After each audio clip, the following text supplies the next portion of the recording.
At least they've got the basics in Van Diemen's Land. Whereas Port Phillip, well, that's another story altogether. In fact, that's this story.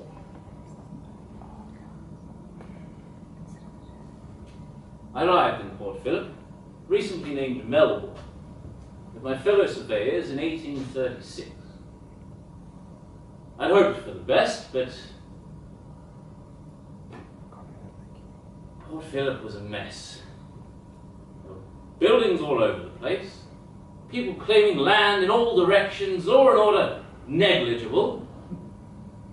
People don't realise the importance of surveying, especially in tough conditions.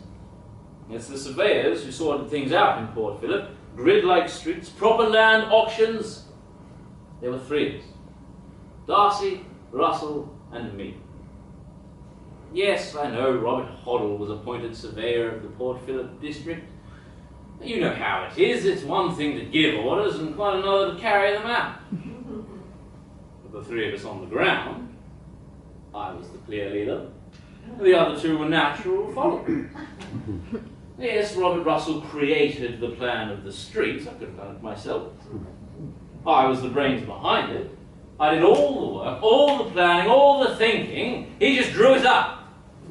I was surprised when I found out he'd named the gully we initially camped in Russell Street.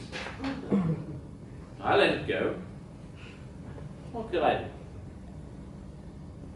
But I did feel it was time to distinguish myself.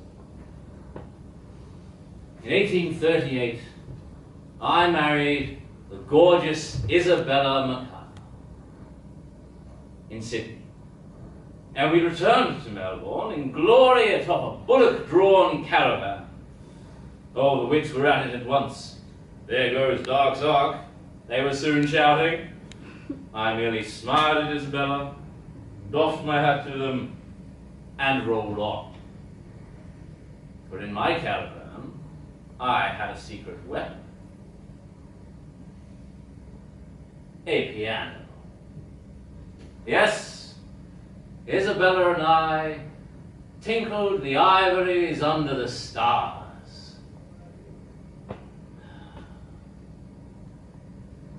Sounds of the soft piano and smooth sea sails.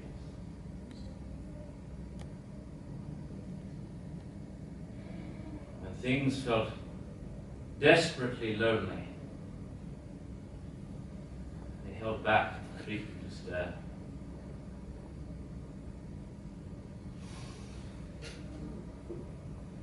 Having surveyed the streets of Melbourne, I moved on to survey the southern shores.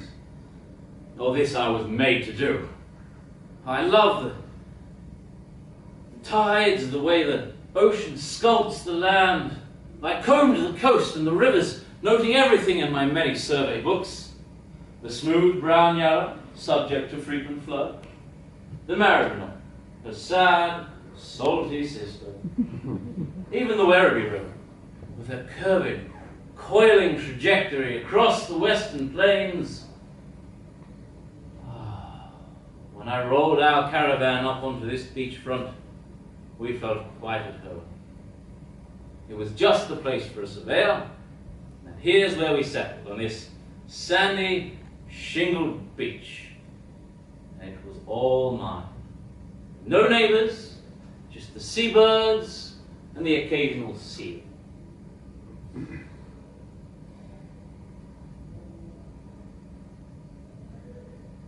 Sandridge. In this flatland, that ridge of sand, it really caught the eye. Absolutely beautiful.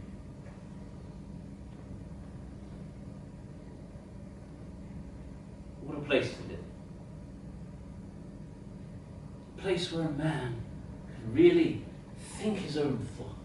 And it got me about the colonies, the transportation of convicts, which had been on my mind since I'd arrived in Van Diemen's Land. Before I knew it, I was writing my own theories and creating notes towards a book. observation on convicts and the discipline to which they have hitherto been subjected, made during a residence of 24 years in the Australian colonies, upon which are based suggestions are a system of management with a view of making them immediately useful and eventually reformed. By W. Wedgewood Darke. Some say the title's too long. I say it just rolls off the tongue. I might be onto a bestseller. I'll need to find a publisher. Well, things need to change in the colonies. It's time for new ideas, and I can help to make that happen. Yes, William Wedgewood Darke has done all he can for Melbourne. They can get on with their sanitation now. They certainly need to. Builders in Melbourne, they heard about all of this sand. My ridge of sand, my sand ridge,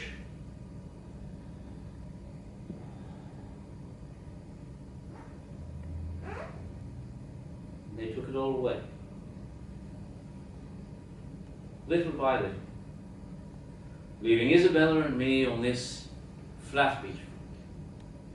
Oh, we still tinkle under the stars. We still dance. Endless. Sandridge is getting more and more crowded.